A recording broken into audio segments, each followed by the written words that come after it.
가장 낯선 책으로 알려진 레위기, 드디어 마지막 장에 도착을 했습니다.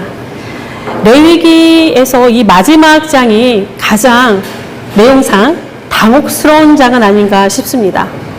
26장에서 그 축복과 저주의 말씀도 그렇지만 마치 부엌처럼 붙어있는 27장의 내용들은 성결법전을 마무리하는 장으로서 그리 적절치 않아 보이기도 하고, 거룩한 예배, 거룩한 삶의 그 종결로서 조금 어색하기 짝이 없습니다.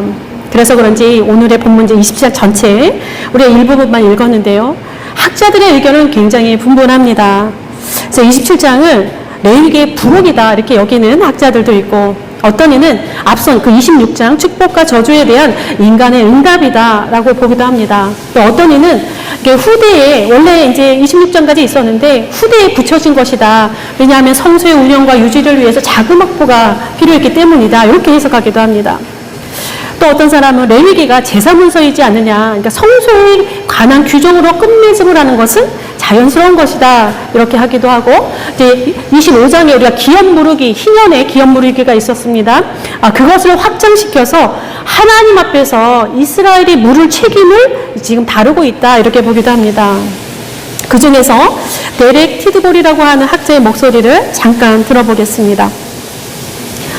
레위기의 마지막 장으로 다소 의외다. 실망스러운 결말처럼 생각이 들 수도 있다. 그러나 이 장의 가치를 절하하거나 부록처럼 여겨서는 아니 된다. 27장은 레위기를 원점으로 되돌려 독자들로 하여금 출발했던 곳으로 다시 되돌아가게 한다. 자원제, 의무제, 즉 번제와 소제와 화목제와 속건제와 속죄제에 대한 것으로서 사람들이 믿음과 감사의 표시로 여호와께 자원하여 드리는 제사과 사람에 대해 숙고하게 한다. 또한 27장은 감정의 연결이 중요하다. 26장까지는 자기 백성에 대한 하나님의 마음과 뜻을 표현했다면 27장은 백성이 하나님께 드리는 헌신을 의무사항이나 요구되는 세부적인 순종을 넘어서 자유롭게 그 마음을 표현한 것이다. 사랑하는 이에게 내가 무엇을 줄까 고민하는 것처럼 내게 주신 은혜를 무엇으로 보답할까? 내게 주신 하나님의 은혜를 내가 여호와께 무엇으로 보답할까 생각하지 않겠는가? 완전한 헌신 이외에 그 무엇도 이 질문에 대한 적절한 대답이 되지 못할 것이다. 네, 27장. 네, 여러분은 어떻게 다가오는지 모르겠습니다.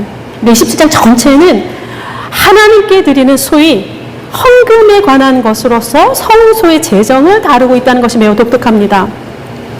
당시에 하나님께 드리는 그 헌금의 헌물의 종류로서는 사람을 대신하는 값, 동물, 집, 밭, 여기 이제 앞선 서원의 이야기에서 거론되었습니다. 그러니까 고대 이스라엘의 가정이 가진 소유물의 표준에 대한 것이 오늘 27장에 담겨져 있습니다.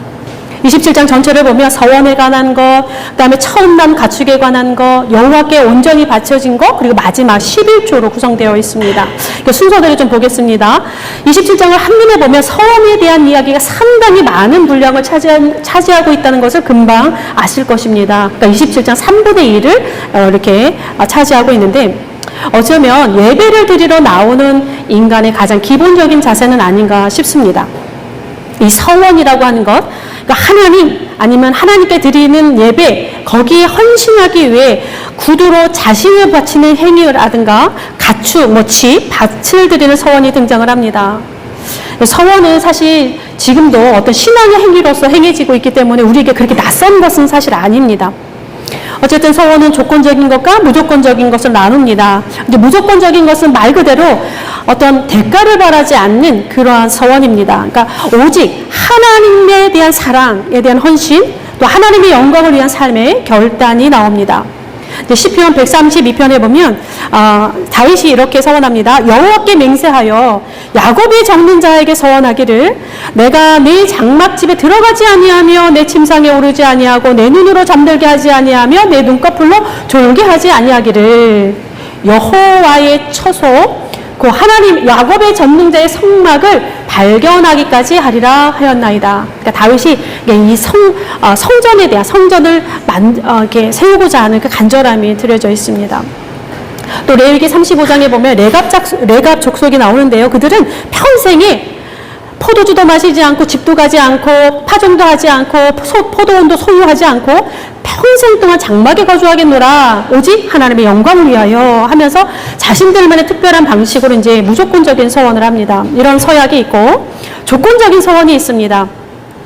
대표적인 것이 이제 한나의 기도가 그렇습니다.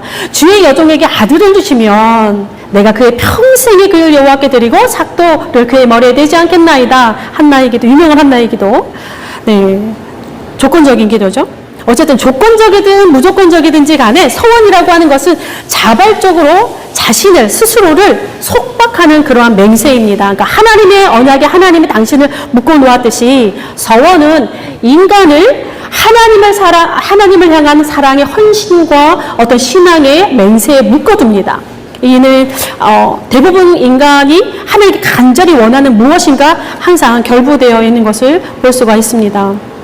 반대로 레위기 5장에서는 경솔하게 서원하지 말 것을 경계하고 있기도 합니다. 그러니까 악한 일이든 선한 일이든 함부로 맹세하지 말라 이렇게 주의를 한계시키기도 하는데 아무튼 서원이라고 하는 것은 인간이 공경에 처했을 때 많이 이루어집니다.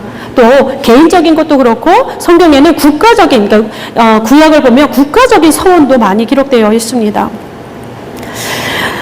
오늘 본문에서 인상적인 것은 이 사람의 값을 계산했다는 것과 또 이 값을 계산하는 데 있어서 노동력을 발휘할 수 있는 만큼 더 많은 것을 그러니까 더 많은 노동력을 해서 많은 수익이 있는 사람에게 더 많은 것을 부과했다는 것 또 특히 1개월 된 신생아도 포함되고 있다는 사실이 매우 인상적이기도 합니다. 또 밭의 경우는 독특합니다. 우리가 25장에서 신년에 대해서 우리가 다루었는데 서원으로 하나님께 드렸다 할지라도 희년이 되면 다시 되돌아갑니다. 그게 원칙입니다. 그런데 다만 28절에 온전히 바치다라고 하는 히브리 단어가 등장하는데 이건 이제 돌이킬 수 없는 온전히 바치면 돌아가지는 않습니다. 그리고 이제 마지막 11조가 나옵니다. 레위기의 마지막이 11조로 끝나고 있다는 점이 조금은 겸연적인 느낌이 듭니다. 그러니까 저자의 의도가 무엇인지 사실 갸우뚱하게 하는 것이 이 부분이기도 합니다. 11조에 대한 첫 기록은 창세기입니다. 아브라함이 잡혀간 롯과 그의 소유물을 되찾고 집으로 귀환할 때 지극히 높으신 하나님의 대제사장 멜기세덱을 만납니다. 그리고 그 멜기세덱에게 그가 전쟁에서 취한 것의 10분의 1을 기쁨으로 드립니다. 근데 매우 즉흥적인 아브라함의 모습이에요. 즉흥적이지만 굉장히 기쁘고 자발적인 이러한 행위가 나오는데 이게 첫 11조입니다. 레위기에서는 오늘의 본문에 기록되어 있고 또 이제 열왕기를 보면 히스기야 왕 때 그리고 느헤미야 때 11조가 거론되어 있습니다. 그리고 이제 마지막에 여러분들이 많이 잘 알고 계시는 말라기의 11조에 대한 언급이 기록되어 있습니다. 그런데 말라기는 이전에 기록되어 있는 11조와는 조금 색채가 다릅니다. 말라기의 11조는 축복과 연결되어서 결부되어서 나타나는데 우리가 많이 기억하고 있는 본문입니다. 한번 읽어드리겠습니다. 만군의 여호와가 이르노라 너희의 온전한 11조를 창고에 들여 나의 집에 양식이 있게 하고 그것으로 나를 시험하여 내가 하늘문을 열고 너희에게 복을 쌓을 것이 없도록 붙지 아니하나 보라. 많이 들으셨죠? 네, 이 본문을 들으면 다른 모든 것은 차치하고라도 야 11조만큼은 꼭 해야겠다라고 하는 마음이 그냥 불끈 솟아오릅니다. 11조는 모세 시대 이후에 성막과 제사장 레위인들의 사역을 지탱하는 주요한 수단이었으며 두말할 나위가 없습니다. 유대인들에게 11조는 당연한 것이었고 심지어 예수님 당시에는 제2의 11조 개념도 있었습니다. 그러니까 제1의 11조는 성전에 드리는 거고 제2의 11조는 예루살렘 도시에서만 사용할 수 있도록 했습니다. 그러니까 성전과 예루살렘이라고 한 도시를 보호하기 위한 것이었습니다.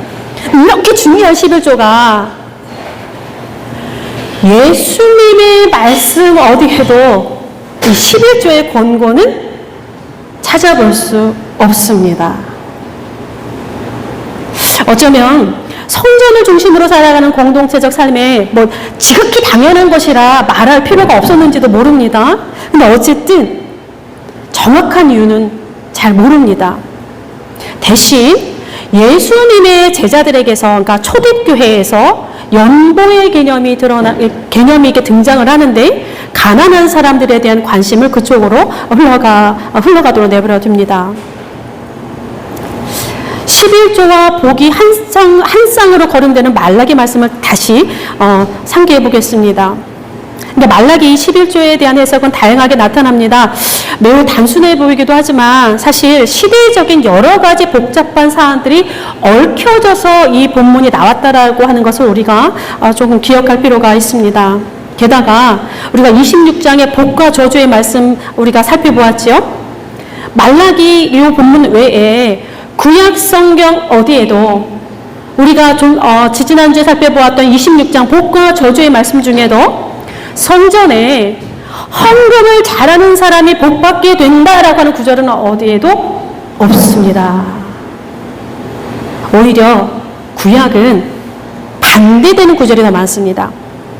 내게 번제와 소제를 드릴지라도 내가 받지 아니하겠다. 너의 살진희생의 화목제도 내가 돌아보지 아니하겠다.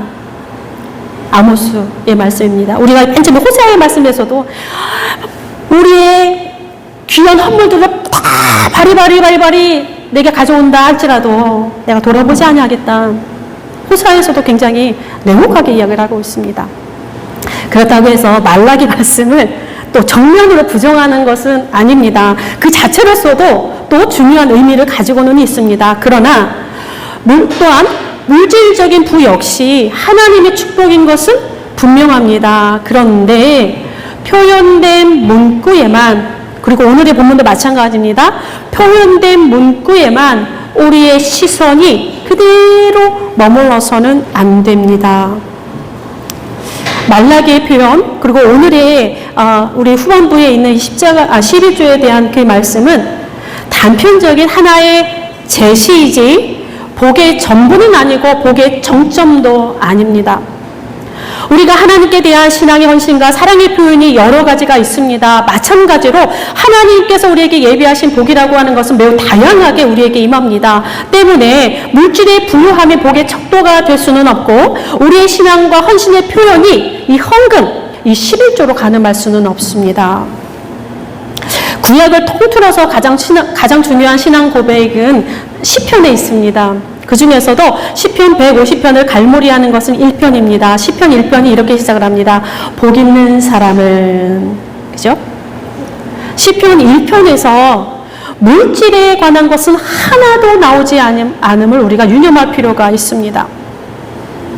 다시 또 26장을 우리가 기억합니다. 복과 저주의 말씀을 나눌 때에도 언급드렸던 그곳에서 가장 중요했던 것이 무엇입니까? 복이라고 하는 것 무엇입니까?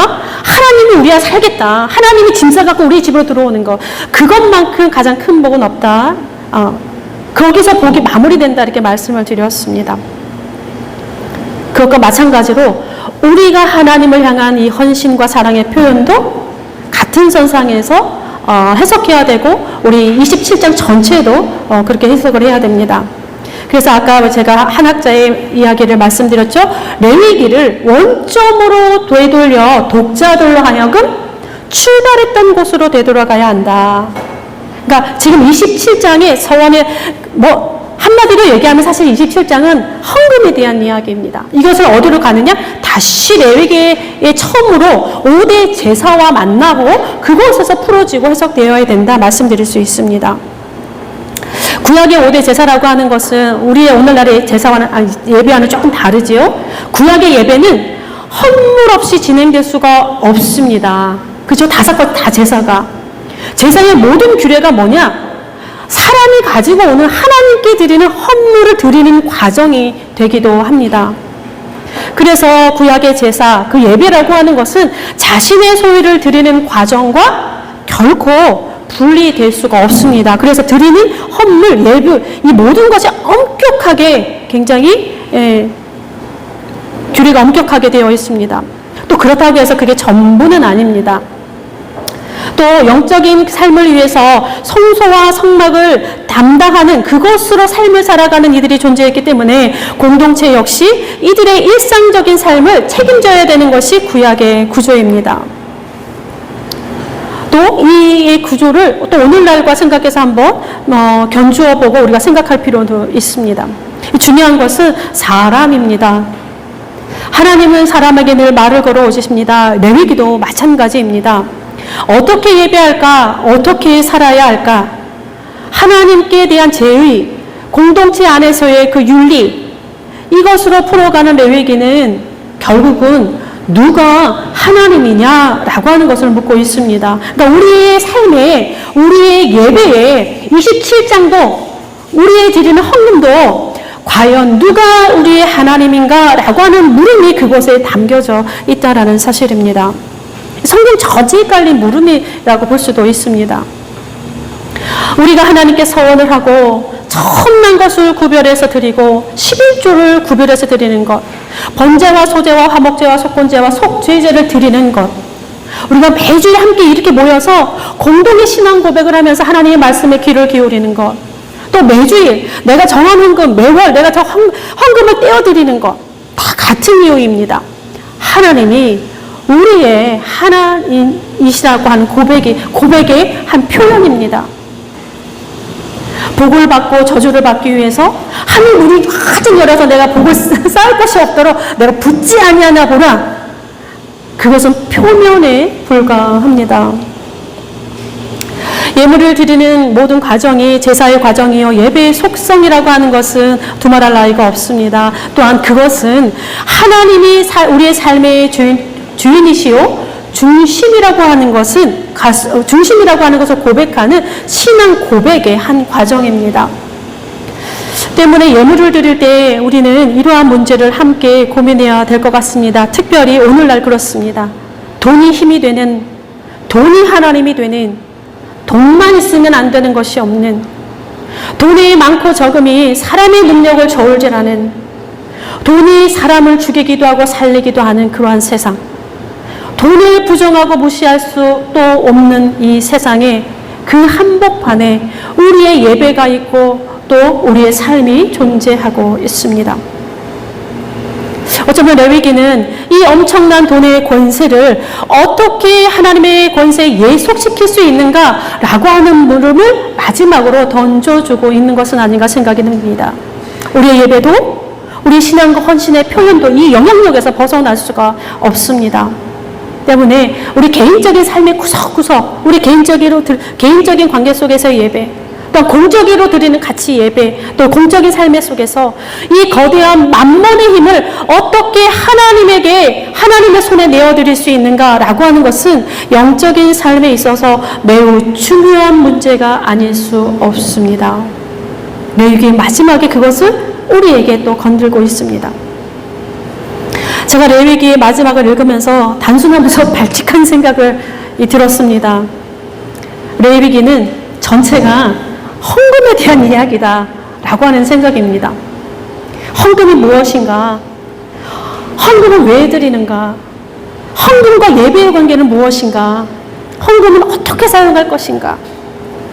레위기는 그에 대한 답을 시대적으로 역사적으로 계속 풀어가면서 우리에게 질문하고 있습니다. 제사 규정이 모두 이와 관련하고 안식일부터 시작해서 희년에 이르기까지 가장 중요한 이슈가 무엇이었습니까? 우리가 무엇을 소유할 것인가? 우리의 소유가 어디로부터 왔는가? 이 소유의 개념을 흔들면서 소유의 권세를 하나님께 내어드리고 있습니다. 구약학자 김군주가 이런 말을 합니다. 하나님은 우리에게 길들여지지 않는다. 이게 이제 레위기 주석을 하는 그 서문에 나오는데요. 왜 이런 말을 할까?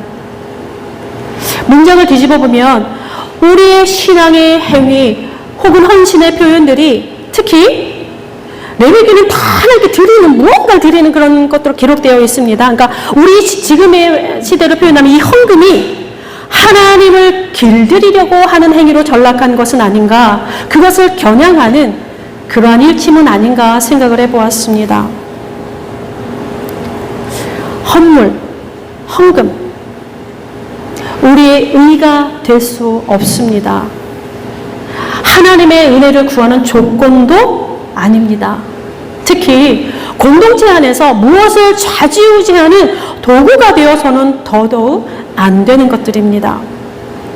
주기도에서 분명하게 명시되어 있는 것처럼 신앙이라고 하는 것은 하나님의 뜻이 우리의 뜻에 맞추도록 하는 것이 아니라 우리의 뜻을 하나님의 뜻에 맞춰가는 긴 여정이라고 하는 사실입니다. 특히 하나님께 드리는 제사, 헌금, 이 모든 것 역시 하나님의 뜻이 우리의 삶에 이루어지는 과정이 되어야 합니다. 배우기를 저는 이렇게 마칩니다. 내게 주신 은혜를 내가 여호와께 무엇으로 보답할까? 거룩한 예배, 거룩한 삶이라고 하는 것은 다 여기에 뿌리를 두고 있습니다. 내게 주신 은혜를 내가 여호와께 무엇으로 보답할까? 이 터전 위에 우리의 제사, 그러니까 우리의 예배가, 우리의 윤리가, 우리의 삶이 또 우리의 헌신과 소유에 대한 개념들이 끊임없이 새로운 질문을 던져야 하고 또 그 질문들 속에서 누가 하나님인가, 거룩한 삶이 무엇인가 분별하면서 우리가 용기 있는 선택으로 끊임없이 나아갈 수 있도록 해야 할 것입니다. 레위기를 다시 한번 이제 처음부터 홀로 한번 읽어보십시오. 나에게는 무슨 말씀을 하시는가? 레위기를 통해서 우리의 예배 또 우리의 삶이 좀 더 새로워졌으면 좋겠습니다. 기도하겠습니다. 너희는 거룩하라 내가 거룩함이니라 명하신 하나님, 하나님께 어떻게 예배할까? 하나님의 백성으로 어떻게 살아야 할까? 레위기와 함께 씨름합니다. 우리의 시간과 공간이 창조의 리듬에 조율되게 하시고 여호와의 절기를 지나며 희년을 향하게 하옵소서. 우리를 자유자로 풀어주셨으니 우리도 묶인 것을 풀어주는 자로 살아가게 하옵소서. 누가 하나님인가? 질문하는 세상을 향하여 매 순간마다 주의 뜻을 의지하는 우리의 신실함으로 응답하게 하시며 주께 드리는 모든 기도와 제물에 순결하고 순전한 마음이 동행하게 하옵소서. 기후변화로 인하여 치명적인 재해는 날마다 끊임이 없고 권력과 부의 불평등과 왜곡은 갈수록 심화되며 인간을 무용하게 만드는 인공지능의 새로운 능력은 끊임없이 신기함으로 부상합니다. 그 아래서 은밀한 폭력과 살인의 광기는 여전히 우리를 농락하며 춤을 춥니다. 주님, 여전히 연약하고 무능한 우리 모두를 불쌍히 여겨 주옵시고 용서하여 주시며 구원하여 주옵소서. 말씀으로 새롭게 하여 주옵소서. 절망의 늪에 빠진 이들을 홀로 두지 마시고 오늘도 그 연약한 두 손을 꼭 잡아 일으켜 주옵소서. 우리에게 모든 것을 내어주신 예수 그리스도의 이름으로 기도드립니다. 아멘.